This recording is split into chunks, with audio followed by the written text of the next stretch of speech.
not made to Amuse.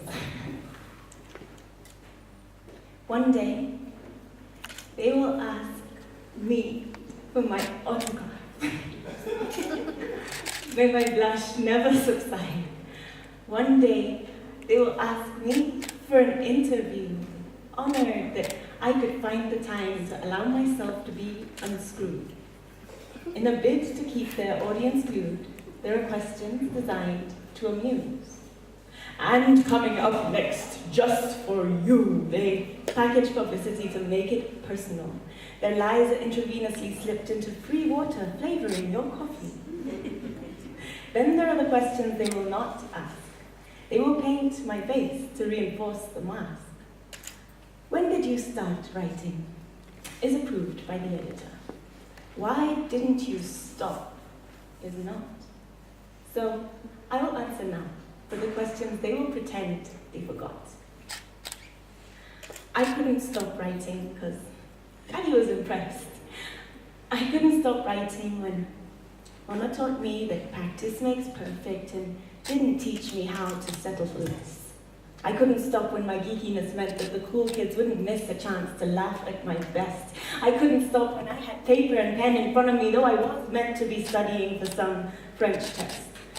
I couldn't stop when I grew up in an age where writing a love letter meant you're desperate. So I still have a chest of poems to crushes who crushed me when all I had was an awkward smile and shaky legs. I couldn't stop when I knew I couldn't cry in public for a statutory date rape that would never shame the culprit. I couldn't stop when Maya taught me that the caged bird sings. When I discovered that I too am a phenomenal woman, I knew it was possible to speak in a voice that could announce for billions. And that lit a fire that would not accept minimum. So I write. Through the night, drafts and drafts, hundreds of poems that may never be quite right. Service practice for that one piece. That one immortal piece is the treasure by which I will measure my success when my hair rests on a pillow, wood encased. They will ask, what made you a success? They will not be able to ask what stopped me.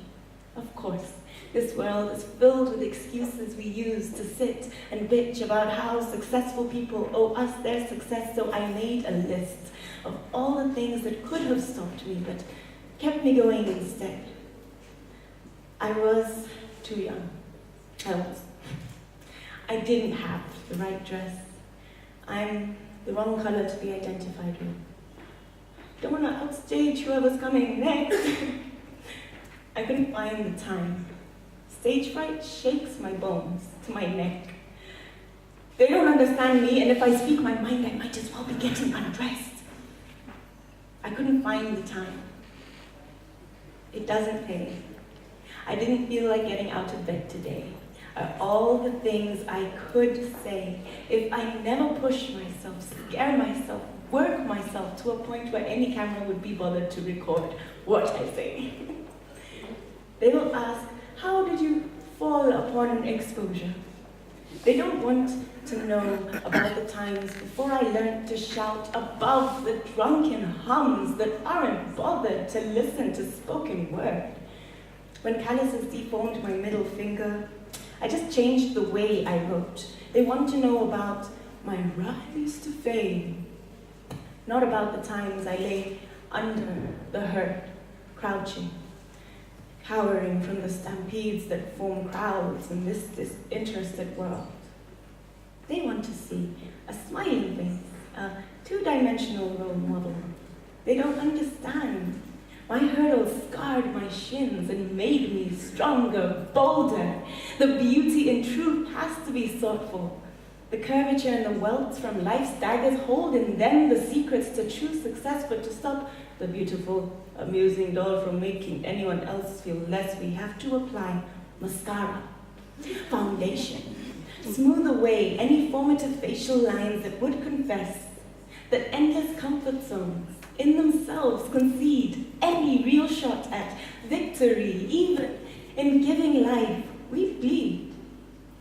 And I would hate to see me where there is footage of me, where I cannot be seen for my wholly human, perfectly imperfect being who wears her crown of blood and sweat in beads proudly.